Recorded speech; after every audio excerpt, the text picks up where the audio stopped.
আসসালামু আলাইকুম রহমতুল্লাহি অবরকাতুহ। সম্মানিত দর্শক, বাংলাদেশের রাজনীতি কোন পথে এগোচ্ছে? ডক্টর মোহাম্মদ ইউনূস কতদিন থাকবেন বা তিনি কবে চলে যাবেন? তিনি কি ৩ বছর থাকবেন? নাকি ৩ মাসের মধ্যেই তাকে যেতে হবে? নাকি ৭-৮ বছর তিনি থাকবেন? ইত্যাদি। সরকার কে চালাচ্ছেন? ইউনূস সাহেব, সমন্বয়ক নাকি সেনাবাহিনী? আবার একথাও বলা হচ্ছে যে এখানে de facto প্রধান উপদেষ্টা কে? মোহাম্মদ ইউনূস, ডক্টর আসিফ নজরুল নাকি মাহফুজ? আলোচনা হচ্ছে দেশে এবং দেশের বাইরে, এবং একই সঙ্গে কানাঘুষা চলছে, নানা রকম কানাঘুষা। কেউ তো সামরিক শাসনের কথা বলছে, কেউ বলছে শেখ হাসিনা এই এলো বুঝি। আবার ভারতের মাতব্বরি, এসব যেমন আলোচনা হচ্ছে, তার সঙ্গে আলোচনা হচ্ছে যে এই মুহূর্তে রাজনীতির অঙ্গনে কারা শক্তিশালী, বিএনপি, জামাত নাকি সমন্বয়ক? তারপর আলোচনা হচ্ছে যে সংস্কারগুলো করা হচ্ছে, আসলে এগুলো কি দরকার আছে? বা আদৌ এগুলোর কোনো প্রয়োজন আছে কিনা? বা এই যে একটা দীর্ঘমেয়াদী একটা চক্রের মধ্যে যে সরকার জড়িয়ে পড়ছে সংস্কারের নামে, এটি সামাল দেওয়া যাবে তো? তারপর আমাদের দৈনন্দিন সমস্যাগুলো কি? এই সমস্যাগুলো সরকার কি বুঝতে পারছে যে ব্যাংকিং অবস্থা ভালো নয়, ব্যবসা-বাণিজ্যের ১২টা বেজে গেছে, এবং মানুষের পেটে যখন খাবার না থাকে, কারো কাজকর্ম না থাকে, তখন আপনি তাকে যতই স্বর্গের কথা বলেন, জান্নাতের কথা বলেন, হুর এর কথা বলেন, পরীর কথা বলেন, ওসব না শুনে সবার আগে বলে যে, "ভাত দে হারামজাদা, আগে খাবার দে।" এখন গত এই একটা বছর ধরে সত্যিকার অর্থে যে অস্থিরতার মধ্যে আমরা কাটাচ্ছি, শারীরিক, মানসিক, অর্থনৈতিক, এটার একটা একেবারে প্রান্ত সীমায় চলে এসেছে। এবং চলে আসার পরে যখন এই যে এখন সরকারের যারা কর্তা ব্যক্তি রয়েছেন, তারা যে সকল কথাবার্তা বলছেন, সে সকল কথাবার্তা আমাদের মনেও শান্তি দিচ্ছে না।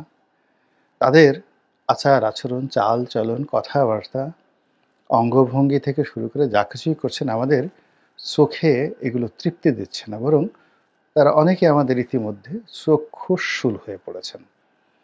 তাদের অনেককে দেখলে মনে হয় মেজাজ গরম হয়ে যায়। অনেককে দেখলে ভীষণ রকম কিছু কথা বলতে ইচ্ছা করে, যেগুলো পিতামাতা আমাদেরকে শেখায়নি। এরকম কিছু ঘটনাগুলো ঘটছে, বিশৃঙ্খল হচ্ছে। আর এর ফাঁকে সেই যে প্রাচীন যে কৃষ্টি এবং কালচার, সেটা হলো যেকোনোর জন্য, যেকোনো কিছুর জন্য নন্দ ঘোষকে দায়ী করো। যত ঘোষ, নন্দ ঘোষ। আর চুরি যে করেছে, কেষ্ট বেটাই চুরি করেছে। তো এখন সরকারের মধ্যে সবাই ডক্টর আসিফ নজরুলের প্রতি বিরক্ত। তাকে পয়েন্ট আউট করে সরকারের ভেতরে, সরকারের বাইরে, রাজপথে সব জায়গাতে বিষোদগার ছড়ানো হচ্ছে। আবার আরেকটা গ্রুপ উপদেষ্টাদের মধ্যে মাহফুজ যিনি আছেন, তাকে লক্ষ্য করে, উদ্দেশ্য করে রীতিমতো নানা রকম ট্রল করছেন।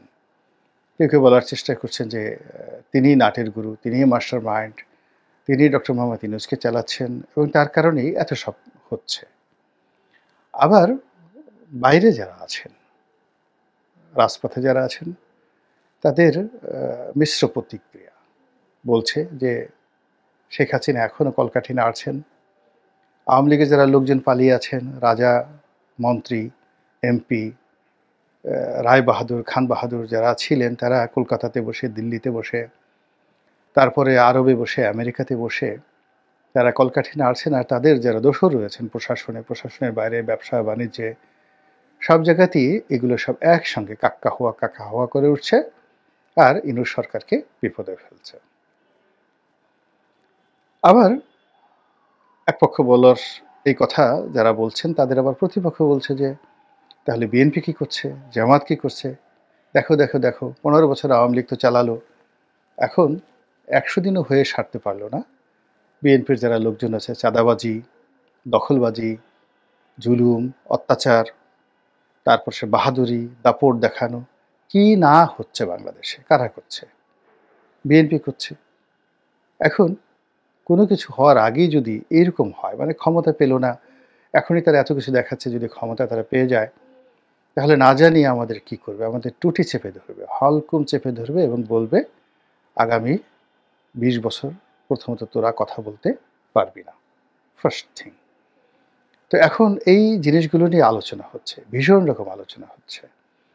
এবং বিএনপিকে যারা ক্ষমতায় দেখতে চেয়েছিলেন, আশা করেছিলেন, তারা এখন বিএনপিকে ভয় পাচ্ছেন, বিশেষ করে আমলাতন্ত্র। আরও বিশেষ করে বলতে গেলে সামরিক বাহিনী এবং জুডিশিয়ারি, বিচার বিভাগ এবং সামরিক বাহিনীতে ভীষণ রকম নেতিবাচক একটা প্রতিক্রিয়া তৈরি হয়ে গেছে। তারা চিন্তা করছে যে জনারণ্যে সাধারণ মানুষের মধ্যে যদি এই ঠিক 1 সপ্তাহের মধ্যে, শেখ হাসিনার পতনের 1 সপ্তাহের মধ্যে যদি এই ঘটনা তারা ঘটাতে পারে, তাহলে ক্ষমতায় আসলে এরা যত কথাই বলুক না কেন, 1/11 সময় যা যা করা হয়েছে এর সব কিছু তারা কড়ায় গণ্ডায় হিসাব নেবে।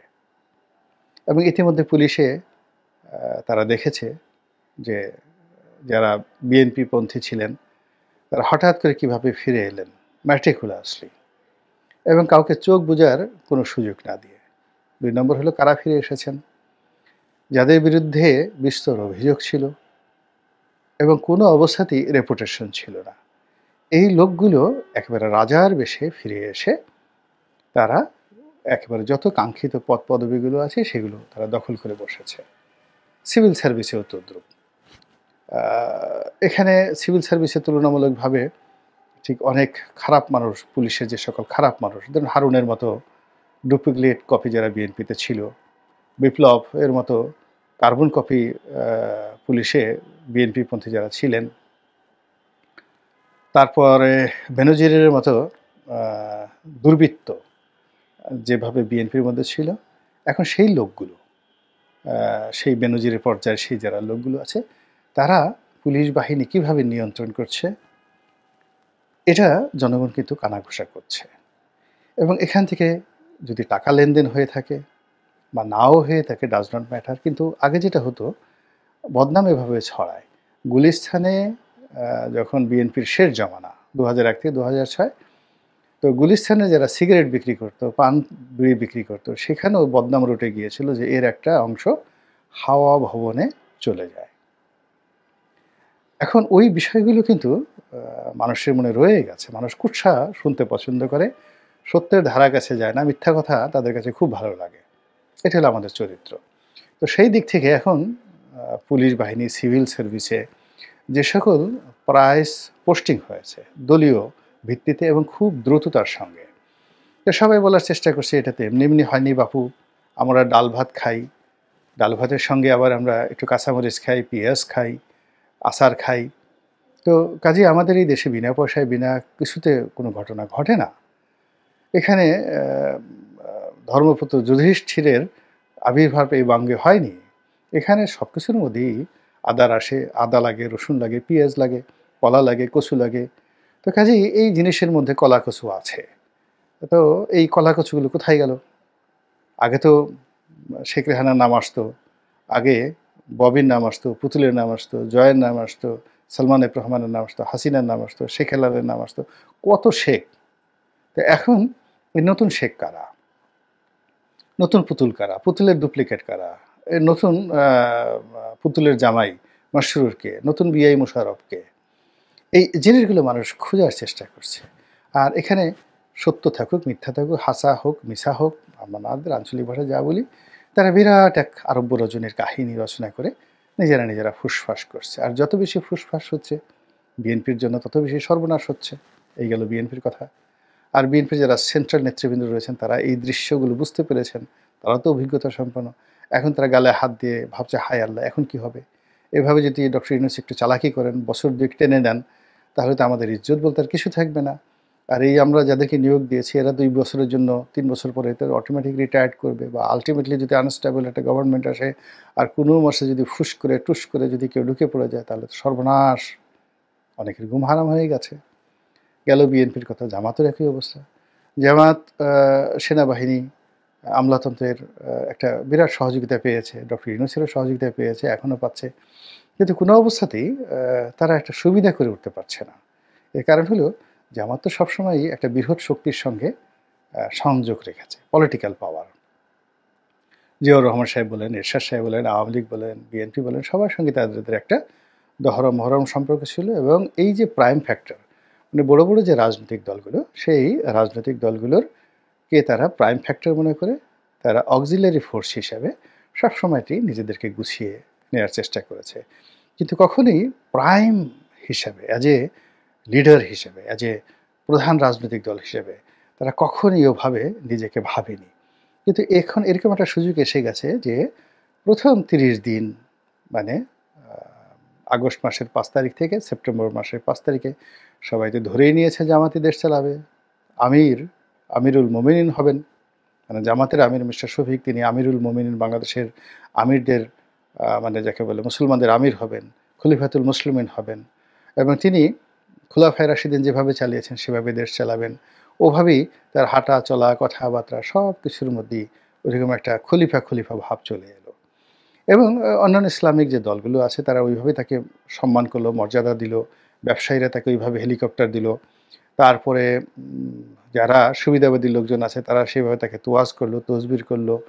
জামাতের অফিসগুলোতে লোকে লোকারণ্য হয়ে গেল।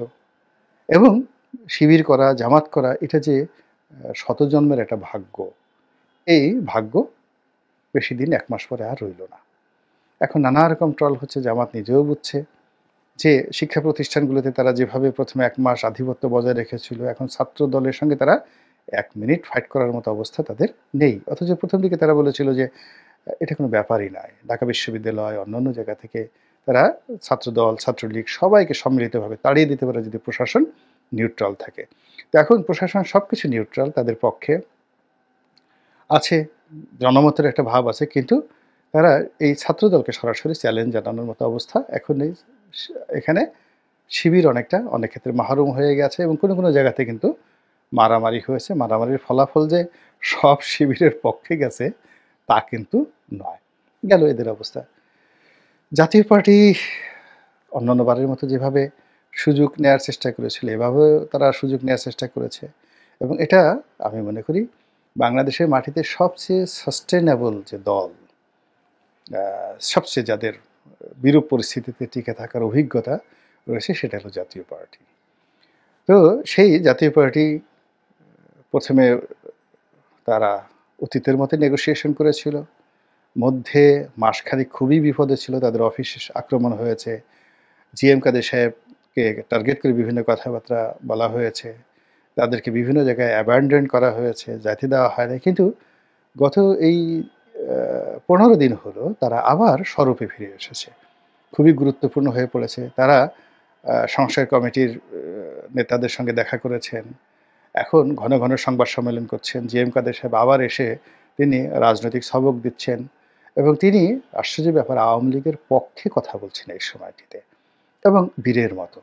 যে ইসে যাকে বলা হয় অসাধারণ একটা রাজনৈতিক বিবর্তন। এবং অবাক করার ব্যাপার হলো যে জাতীয় পার্টির অফিস যখন ভাঙা হলো, এই যে মব জাস্টিস, এই মব জাস্টিসের বিরুদ্ধে প্রথম বাংলাদেশে যদি কেউ বুক ফুলিয়ে সাহস করে এদের বিরুদ্ধে কথা বলে থাকে, চ্যালেঞ্জ জানিয়ে থাকে, তিনি হলেন জিএম কাদের।